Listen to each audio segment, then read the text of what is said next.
The Sleepless Curse. When humanity stopped dreaming. Hey everyone. Welcome to the podcast. Today, we're diving into a chilling tale that'll make you think twice about the value of a good night's sleep. Imagine a world where humans never have to sleep again. Sounds like a dream come true, right? But what if that dream turned into a nightmare? In the year 2035, a groundbreaking discovery changed the world forever. Scientists found a way to eliminate the need for sleep.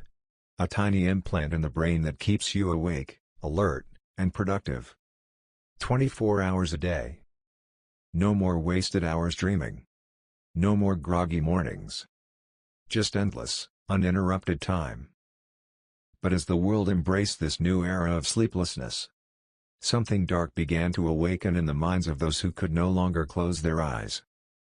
Our story begins in Seattle, Washington, a city known for its tech giants and cutting-edge innovation.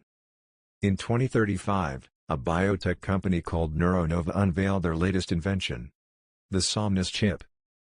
This tiny device, no bigger than a grain of rice, was implanted into the brain stem, where it regulated the body's circadian rhythm and eliminated the need for sleep entirely. The world went wild. Productivity soared. People could work, play, and live without ever needing to rest.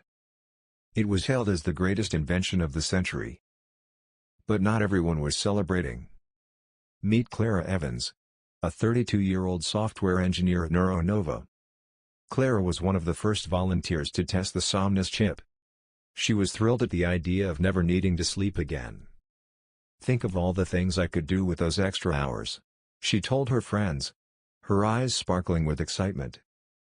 Clara had always been a workaholic, and the idea of having 24 hours a day to code, create, and chase her dreams was too good to pass up.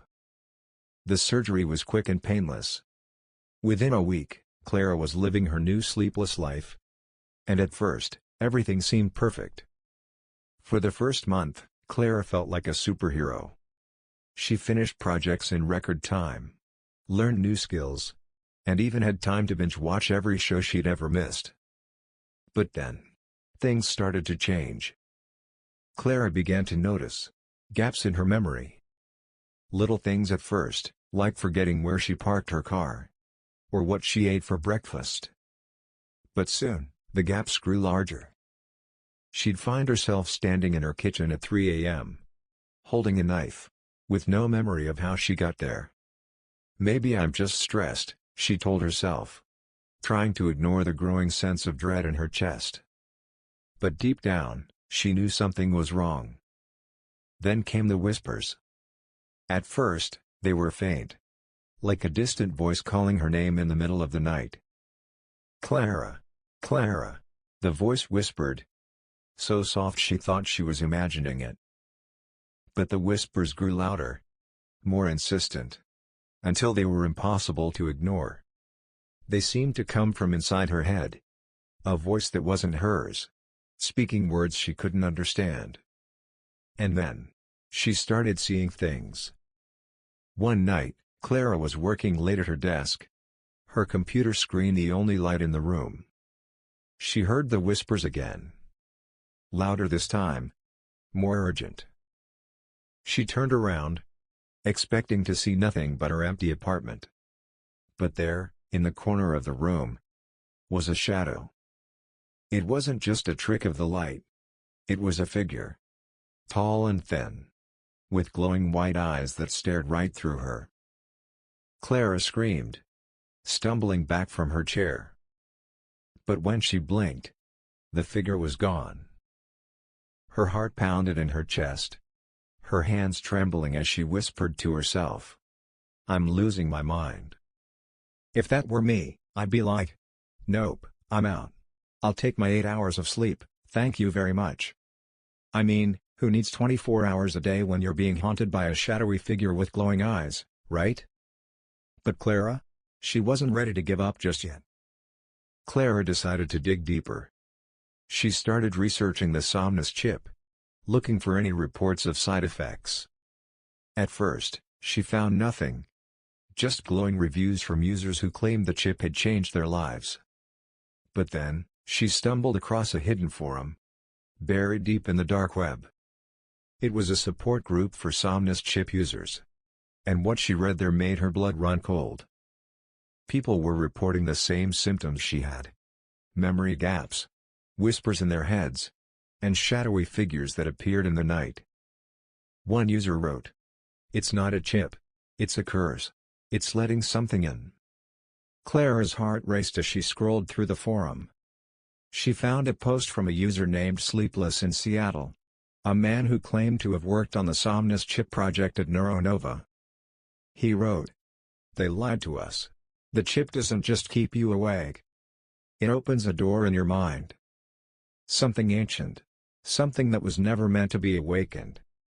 Clara felt a chill run down her spine. She knew she had to find this man before it was too late. Clara tracked down the user to an abandoned warehouse on the outskirts of Seattle. The air was thick with the smell of rust and decay as she stepped inside, her flashlight casting long shadows on the walls. "Hello?" she called out, her voice echoing in the empty space. There was no answer. But then she heard it. A whisper. Not from the warehouse, but from inside her head. "You shouldn't have come," the voice hissed, its tone cold and menacing. Clara spun around, her flashlight shaking in her hand. And there it was. The shadowy figure with glowing white eyes, standing just a few feet away. Its voice echoed in her mind. "You can't escape us. We live in the Sleepless." "Okay, if I were Clara, I'd be running out of that warehouse faster than you can say I need a nap. I mean, come on, a shadowy figure telling me I can't escape? I'd be booking the next flight to anywhere but Seattle." But Clara, she was braver than most of us. Or maybe just a little too stubborn for her own good. Clara stood frozen as the figure stepped closer, its glowing eyes burning into her soul. She wanted to run, but her legs wouldn't move. The whispers in her head grew louder. A cacophony of voices speaking in a language she couldn't understand. The figure raised a hand. Or what looked like a hand. Its fingers long and twisted like the branches of a dead tree. "You belong to us now," it said. Its voice a low growl that sent shivers down her spine. Clara's vision blurred. And she felt herself slipping into darkness. Not sleep, but something far worse. The last thing she heard before she blacked out was the sound of her own scream. When Clara came to, she was lying on the cold concrete floor of the warehouse. Her flashlight was gone. And the air was heavy with an unnatural silence. She sat up, her head pounding. And realized something horrifying. She wasn't alone. Scratched into the floor around her were strange symbols, glowing faintly with a sickly green light.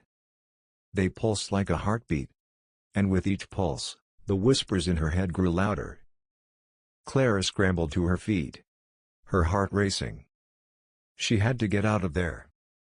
As she stumbled toward the exit, she heard footsteps behind her. Slow, deliberate steps that echoed in the darkness. She didn't dare look back. She ran, her breath coming in ragged gasps, until she burst out of the warehouse and into the night. The cold air hit her like a slap. But she didn't stop running until she reached her car. She locked the doors, her hands shaking as she fumbled with the keys. When she finally looked in the rearview mirror, her blood ran cold. The shadowy figure was standing just outside the warehouse, its glowing eyes fixed on her. It didn't move. It just watched as she sped away, her heart pounding in her chest. Clara drove straight to her best friend's apartment. Someone who hadn't gotten the Somnus chip. Her friend, Mia, opened the door, her eyes wide with concern. "Clara, what's wrong? You look like you've seen a ghost." Clara collapsed onto the couch, her voice trembling as she told Mia everything. The whispers, the shadowy figure, the forum, the warehouse. Mia listened in stunned silence, her face pale. "You need to get the chip out of your head," Mia said finally, her voice firm. This isn't just stress, Clara. Something seriously wrong. Clara nodded. But deep down, she wasn't sure it would be that easy. The next day, she made an appointment with a neurosurgeon to have the somnus chip removed. But as she waited for the surgery date, the symptoms got worse. The whispers were constant now. A never-ending stream of voices that kept her on edge. She saw the shadowy figure everywhere. In her apartment, at work, even in the reflection of her computer screen. And then there were the dreams. Or what felt like dreams, even though she couldn't sleep. She'd close her eyes for a moment. And suddenly she'd be standing in a dark, endless void. Surrounded by thousands of glowing eyes. All staring at her. "You can't escape us," the voices chanted. Over and over. Until she jolted back to reality. Her heart racing. The day of the surgery finally arrived. Clara sat in the hospital waiting room. Her hands clasped tightly in her lap. She hadn't told the surgeon about the whispers or the shadowy figure. She was afraid he'd think she was crazy and refuse to operate. When her name was called, she took a deep breath and followed the nurse to the operating room. The surgeon, Dr. Patel, was a kind man with a reassuring smile. "This will be quick," he told her as she lay down on the table. "You'll be back to normal in no time." Clara nodded. But she couldn't shake the feeling that something was watching her. As the anesthesia took effect, Clara felt herself slipping into darkness. But instead of the peaceful nothingness she expected, she found herself in that same dark void from her dreams. The glowing eyes were back. Closer this time. Their light blinding. The voices were louder. Angrier. Screaming in a language she couldn't understand. And then she saw it. The shadowy figure, standing at the center of the void. Its twisted hand reaching for her. "You can't leave us," it growled. Its voice echoing in her mind. Clara tried to scream. But no sound came out. She felt the figure's hand close around her. Pulling her deeper into the darkness.